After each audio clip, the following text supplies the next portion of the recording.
Bila oye. Oh my Lord.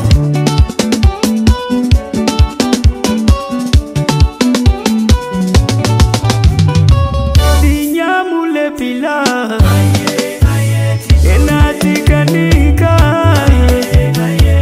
sanyela la nyetenga enatikanika Bilandi anafuna ife muno. tikufuna michigo ikalepo. Itu inali tsiku lotamandika, tsiku lapamwamba kwambiri limene inakonzedwa ndi bwana Bilal Abdul Karim kupita ndithu komwe kwa Mbenje. Kumeneko anatinso ayi mbali kukusowekera mjigo mmeneku ndi komwe anthu anasamukira madzi atavuta kwambiri zaka zapitazo, ndipo amakhala ndithu mtunda wautali ndi malo amene kumapezekera madzi.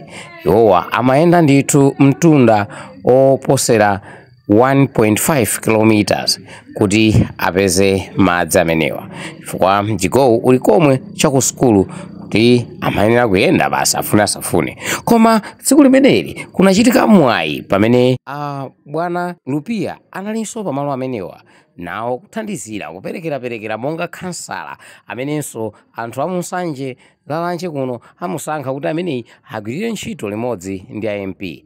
Po anali umeneku kutumikira nawo kuthamanga kutola izo ndi izo kuperekera izo ndi izo ayi, ndiponso pambali pawo panali Asinyo Mbenje, ndipo anthuwa tinacheza nawo motere. Mwazilandira bwanji ndithu monga muli mmudzi mwanu paja inu simmakhala konkono? Makhala konkono. Mwachilandira bwanji? Chitukuko ichi cha madzi cha mjigo tachilandira bwino kwambiri. Ndizomwenso timafuna kwambiri kutengera kudera kwathu kuno ndi kumene anthu ambiri kwa Mbenje anali kumusi uko. Ndi anabwera kuno kusamukira. Ndi pamene masamuka kumavuta mijigo, kunalibe mijigo.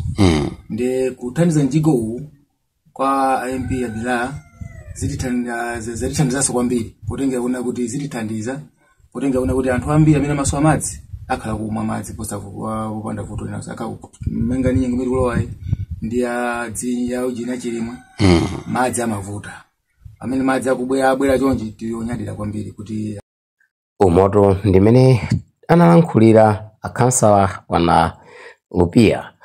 Tsono tinangomalizana ndi bwana Lupiawo tinalankhulanso ndi Asinyo Mbenje omwe ndimene anayankhulira. Usimbeni moyo. Ayi moyo ndi wabwino ndithu chiliwani. Ifenso tili bwino. Inu Asinyo paja mkutheka ena sakudziwani kuti mumachedwa Asinyo ndani?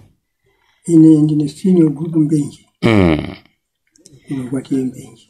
Amene muli ndi dziwindi ndithu kuyang'anira dera linolo. Kwambiri. Mwalandira chitukuko mmudzi mwanu muno.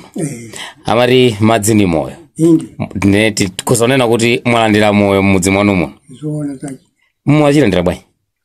Ichitu ine ndachilandira ni manja awiri. Ndichikumbukumbu chimene ndinali nacho kumtima monga nkhulanso wa kansala. Sinali kuno yayi. Ndinali kupheti kumusuku. Mabunga mwana kamiza kuti mujoke kumene kumpita kumalo kwera kumtunda. Ndiye ndichaka chathanji ndabwera malwano. Kumachibwerere malwano sinabwere ndekha ndabwera ndi anthu amene ndali nawo limodzi kweraku usi ali kuno. Madzi okumwa akutivuta tilibe.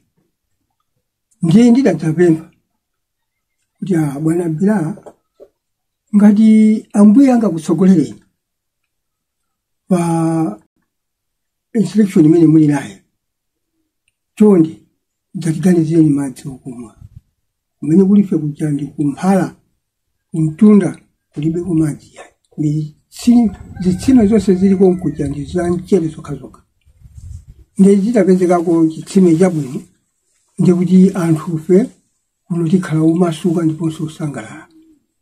Ndiye kubwera kwawo lero kuti tikubwera dzabulani chitsime ndi nguona ngati mwina ndi mana achoka kumwamba kugwa pasi.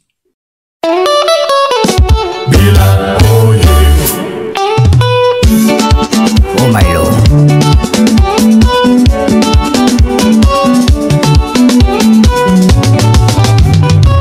Dinyamule pila